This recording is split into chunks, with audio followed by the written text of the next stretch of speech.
أجمعين. ثم إلى الروح سيدنا حسن البصري وسيدنا جنيد البغدادي والشيخ عبد القادر الجيلاني والشيخ محمد ابن عبد الكريم الزمن المدني ومولانا الشيخ محمد الرشاد ابن عبد الله كلام البنجري والشيخ محمد قاسم الأنوار ابن إسماعيل البنجري والشيخ محمد أمين قطبي المكي والشيخ محمد سرواني عبدا بنجيل والشيخ محمد سلمان مولي والشيخ محمد سلمان ابن عبد الجليل شيخنا ومربي روحنا محمد بن عبد الغني البنجر وصولهم مغفور من الله يغفر لهم ويرحمهم ويعيد درجاتهم في الجنة يعيد علينا من بركاتهم وأنوارهم وعلومهم ونفختهم وصوتهم وكرامتهم في الدين والدنيا والآخرة واختم بسنة أعمالنا متولى أعمالنا في الخلق عافية على هذه النية وكل نية صالحة وعلى ما نوى به شيخنا وحسن وسلم شعالنا لم نكن ننتني شيء لله لهم الفاتحة. أعوذ بالله من الشيطان الرجيم. بسم الله الرحمن الرحيم. الحمد لله رب العالمين الرحمن الرحيم مالك يوم الدين إياك نعبد وإياك نستعين اهدنا الصراط المستقيم صراط الذين أنعمت عليهم غير المغضوب عليهم ولا الضالين آمين. Assalamualaikum warahmatullahi ta'ala wabarakatuh. Bismillahirrahmanirrahim. Alhamdulillahi rabbil alamin. Allahumma salli wa sallim wa karrim wa barik wa sallim ala sayyidina wa habibina wa syafiina zahrina barakatina maulana Muhammad al-Amin ibn Abdullah wa ala alihi wa sahbihi ajma'in. أشهد أن لا إله إلا الله وحده لا شريك له وأشهد أن محمدا عبده ورسوله لا نبي بعد. اللهم صل وسلم وكرم وبارك وسلم على سيدنا وحبيبنا وشافعنا وذخرنا وبركاتنا ومولانا محمد الأمين بن عبد الله وعلى آله وصحبه أجمعين. قد قال الله تعالى في القرآن الكريم أعوذ بالله من الشيطان الرجيم إنما يوفى الصابرون أجرهم بغير حساب. قد قال النبي صلى الله عليه وسلم إذا حب الله عبدا ابتلاه بلاء لا دواء له فإن صبر يستتاب وإن رضي يصطفى أو كما قال الرسول صدق الله العظيم وصدق الرسول النبي الكريم ونحن على ذلك من الشاهدين والشاكرين والحمد لله رب العالمين. الحمد لillah kita bersama-sama dikumpulkan, dipertemukan oleh Allah Subhanahu wa taala, hadir kita bermajlis di Masjid Al-Muhajirin. Mudah-mudahan senantiasa Allah taala mencurahkan rahmatnya dengan kita seberatan segala dosa dan kesalahan kita, mudahan diampuni Allah Subhanahu wa taala. Dosa zahir kita, dosa batin kita, dosa kita na ingat maupun sudah nang terlupa, mudah-mudahan diampuni Allah Subhanahu wa taala. Dosa sekarang akan datang, dosa-dosa kita yang telah lewat, mudah-mudahan diampuni Allah Subhanahu wa taala. Wabil khusus teriring doa buat mama abah kita, guru-guru kita yang telah wafat. Mudah-mudahan Allah jadikan kubur mereka raudhah min riyadil jannah, keindahan dari keindahan surganya Allah Subhanahu wa taala. Allahumma ja'al ya Allah kuburahum raudhah min riyadil jannah bihaqqi sayyidina Muhammadin sallallahu alaihi wasallam. Mama abah kita yang masih hidup, mudah dipanjangkan umur mereka, disehatkan batang tubuh mereka, mudah-mudahan akhir hayat mereka husnul khotimah. Kita beratan yang hadir di sini, dan mudah dipanjangkan umur kita, disehatkan awak kita, di sisa umur kita ini mudahan kita dalam bimbingan Allah Subhanahu wa taala sampai akhir hayat kita husnul khotimah. Dan kita berkumpul dengan mama abah kita, guru-guru kita, dengan haknya Rasulullah di dalam surganya Allah Subhanahu wa taala bighairi hisab. Mudah-mudahan akhir hayat kita membawa iman yang sempurna, mengucap kalimat syahadah la ilaha illallah Muhammadur Rasulullah. Amin ya Rabbal alamin. Alhamdulillah. Saudaraku sekalian yang hadir di majelis ilmu ba'da maghrib malam Ahad di Masjid Al-Muhajirin, yang mudah-mudahan kita barataan calon-calon penghuni surganya Allah Subhanahu wa taala. Amin ya rabbal alamin.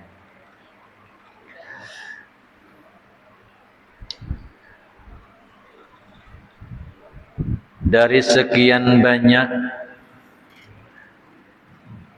cerita yang ada di dalam Al-Quran, hampir 1000 ayat yang mengisahkan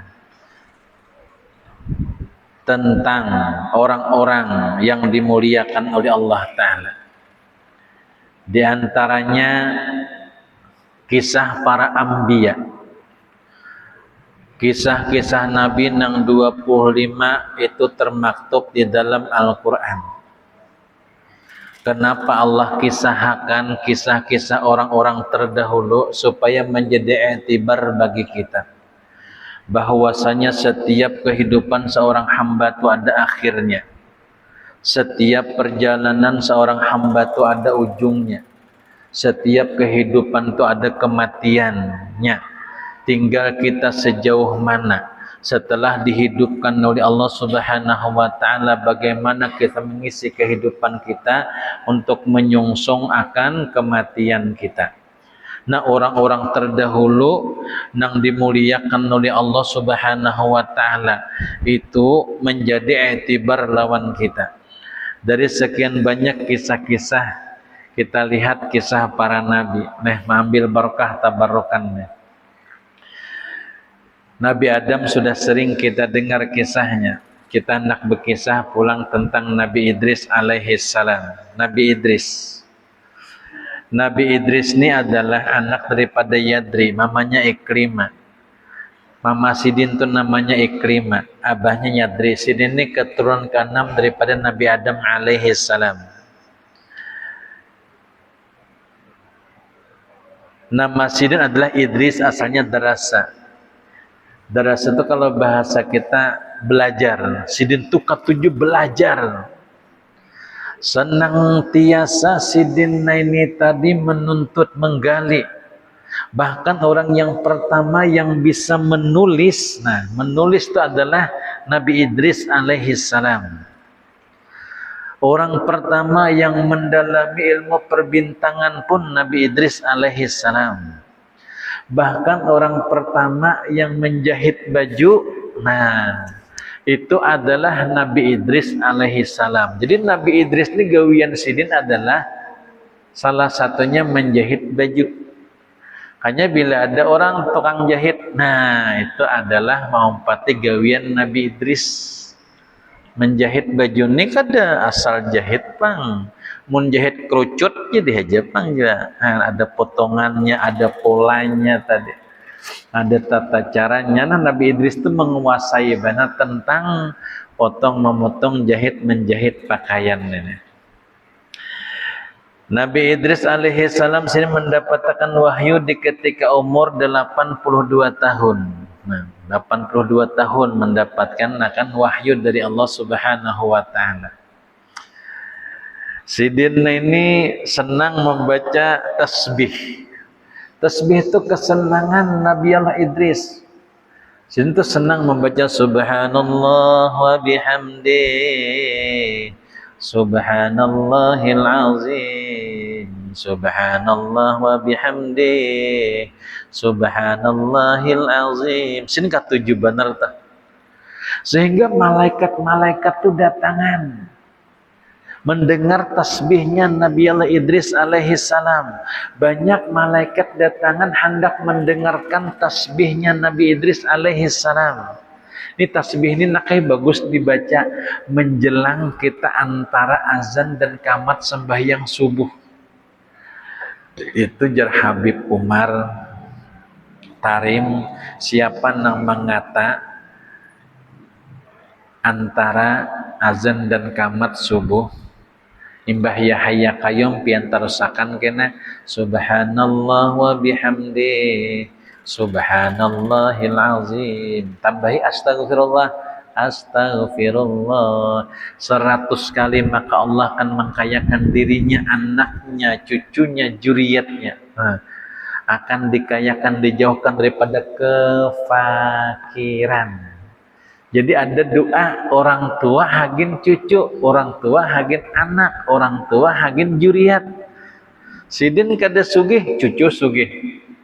Sidin kada sugih kena juriat sugih. Nah itu bagus membaca. La subhanallah wa bihamdi subhanallahil azim. Astaghfirullah. Dikayakan oleh Allah Ta'ala, kan hatinya merasa cukup aja. Kada pernah merasa kurang. Orang kada pernah merasa kurang, lapang dadanya. Sekaya apapun tadi dirinya, tapi kalau merasa kurang terus, nah ini akan ada pada titik mencari, menuyuk, gelisah. Tapi bila orang merasa cukup, dia akan merasa kaya. Allah kayakan hatinya tadi. Baca sidin tasbih, makanya Nabi Allah Idris terkenal di atas langit. Nah, datanganlah para malaikat kepada Nabi Idris alaihi salam. Di antaranya yang datang adalah malakal maut. Nah, malaikat malakal maut datang. Malaikat malakal maut mencabut nyawa.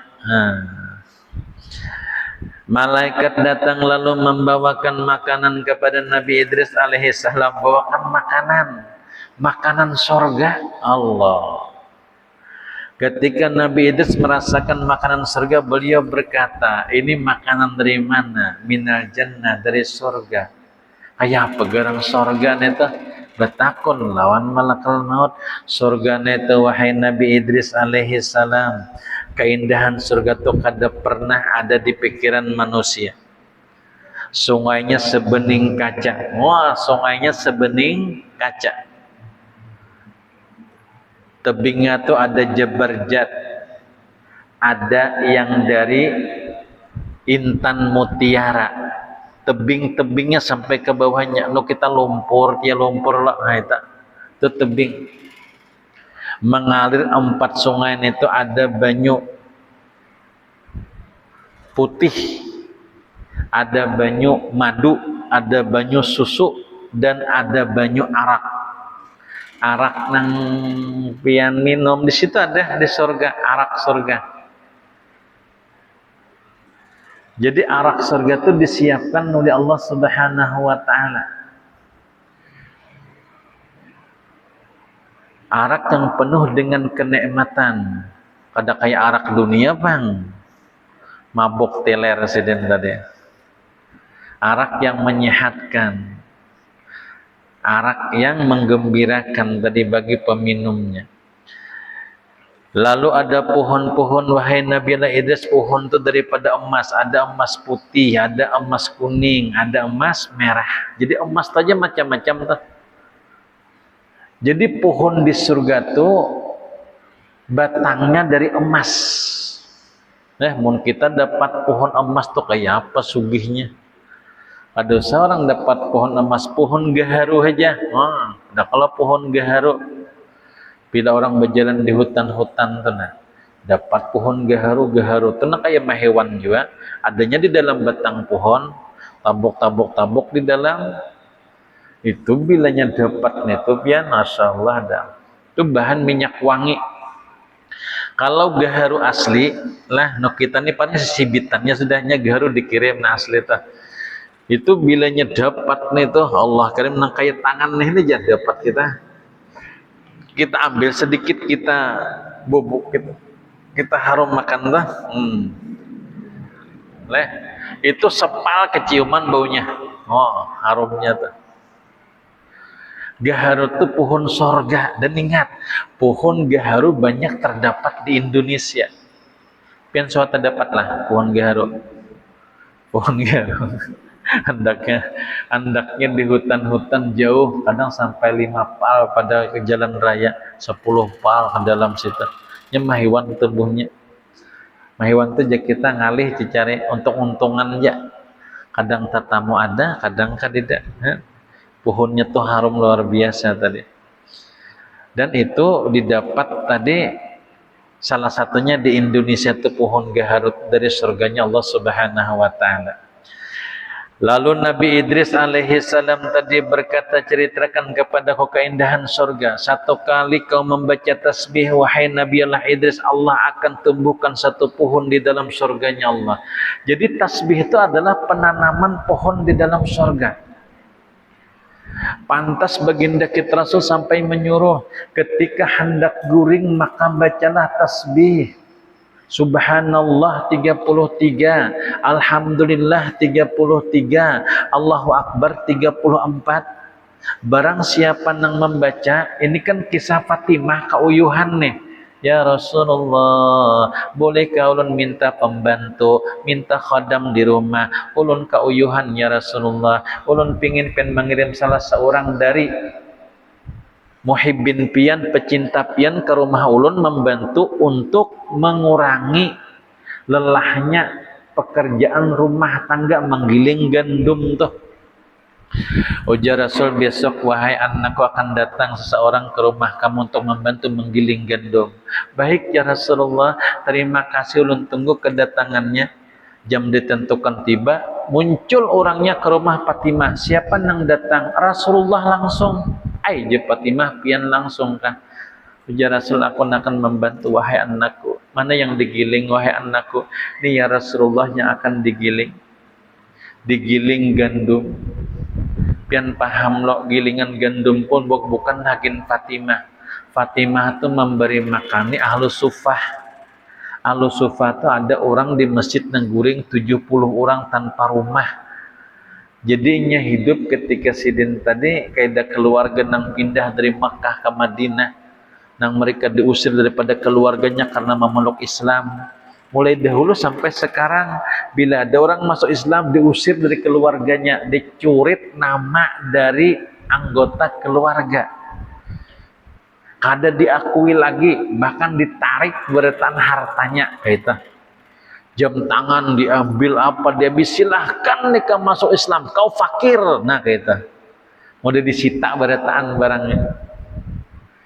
Wah ini jin masih ada bila ada anggota keluarganya yang memeluk Islam langsung dimiskinkan oleh keluarganya. Seakan-akan kada terima anak memeluk Islam tuh. Dulu ada kayak itu, sampai ke Madinah guring di masjid, siapa yang memberi makani? Fatimah Az-Zahra Al-Batul. Tiap hari memasak menggiling gandum tuh sidin. Nah waktu menggiling tuh kauyuhan lapor lawan Rasulullah. Ujar Rasul, kena ada yang datang anaknya membantu. Ternyata Rasul seorang. Ya Rasulullah, maafkan kalau pian sendiri datang, ulun akan mengerjakannya sendiri ya Rasulullah. Apa ucapan Rasulullah? Nah, mana yang akan digiling ini ya Rasulullah? Rasul pun menyuruh nang putaran gandum itu berputar sendiri. Wahai putaran gandum, dengan izin Allah berputarlah. Maka berputar gilingan gandum. Dibuati oleh Fatimah tunggal, dibuati oleh baginda kita Rasul tadi. Sampai gandum-gandum nang digiling ini habisan sudah, menjadi tepung. Nah ujar baginda kita Rasul, adakah lagi wahai Fatimah? Tidak ada lagi ya Rasulullah. Maka Rasul berucap, wahai gilingan gandum, berhentilah berputar. Maka berhenti berputar. Apa ucapan Rasulullah? Wahai anakku, gilingan gandumnya seandainya kada kau suruh berhenti sampai hari kiamat tetap berputar. Tapi ketahuilah kenapa wahai anakku, ikam kau suruh melakukan sendiri. Karena pekerjaan rumah tangga bagi kamu itu teramat ganal pahalanya. Ganal benar bundai pahalanya. Pian bundalah menapasakan baju laki satu lembar saja, Allah kasih 1000 kebaikan. Lucut pin mencari pahala 1000 kebaikan. Diampuni Allah 1000 dosa pian, 1000 dosa diampuni. Dikasih 1.000.000 pahala. Itu satu lembar baju laki aja. Bini nang hendak mencari pahala gana, ditapasinya berataan baju laki. Habis bang, tapi ditapasinya. Selawar menyelawar habis direndamnya. Mulai selawar panjang, selawar katok, selawar cawat habis direndam sidin habis. Jadi nang laki ini kan selawaran lagi sidin. Tuhuk mencari ding selawar ko mana kurandam jenang bini. Ai jenang kenapa direndam beratan mencari pahala. Ikam mencari pahala aku tak karucut jenang laki nang kainin nahen. Itu saking ganalnya pahala. Ini ada amaliah boy bagus. Mun pian betetapas baca buai surah Al-Qadar sambil pian mengucak tenah. Tu pian parajekian. Kucak lah. Kayaknya keluar duit nang 100.000 di kantong laki ada teman. Dan parajekian lah pian. Kucak kaina bacaina anjalna itu riwayatnya bun lah. Laki ini mudah mencarikan duit hagin pian. Laki berusaha pian mendorong dengan doa. Atau bila pian misalnya hendak napakah, sudah hendak menggusok ke percikakan, namun sudah betetapas kadeta baca percikakan tadi di baju itu sambil membaca inna anzalna 3 kali. Di baju akan dipakai, tapi dipercik sedikitnya. Ada nang dikubui bang dipercik aja tadi. Surah Al-Qadar itu luar biasa kemuliaannya tadilah. Lalu baginda kita Rasul di sini nang bersabda kanu Fatimah kelelahan akan hilang lenyap bila kau hendak tidur baca nang 3 macam. Ini vitamin rohani. Ada kita kalau misalnya kita ada vitamin hagin tubuh kita ada juga ini vitamin rohani kita supaya fit batang tubuh kita. Baca hendak guring tasbih 33, tahmid 33, takbir 34. Jadi kalau sembahyang kan 33 berataan nih imbah sembahyang tah. Tapi ini hendak guring membacanya subhanallah 33, alhamdulillah 33, Allahu akbar 34. Kaina pin rasakan ya subuh tuh bangun tuh nah. Tubuh ini asa nyaman dengan asa segar tuh. Ada nang kulir bana bangun nah kaita. Kurang vitamin tadi. Nah, vitaminnya ya ini. Vitamin roh. Biar gimit membaca subhanallah boleh. Atau kayak berbisik kah? Subhanallah. Batu baparakna laki. Napa? Baca tadi. Subhanallah. Anda gurih alhamdulillah baca. Allahu akbar bacalah. Tapi membacanya hendak guring. Kada boleh membacanya waktu guring. Nah, jadi waktu guring tuh kada boleh lagi membacaan pian guringnya khusus. Hanya tutup dengan bismillah tadi 21 kali. Dengan satu tarikan napas. Itu bagus diamalkan supaya apa? Guru membaca bismillah 21 kali nah itu supaya tidak dibuka hati-hati orang jahat yang hendak menjahati diri pian, keluarga pian dan harta pian. Jadi ditutup hati orang hendak berbuat jahat ke rumah tuh maksudnya.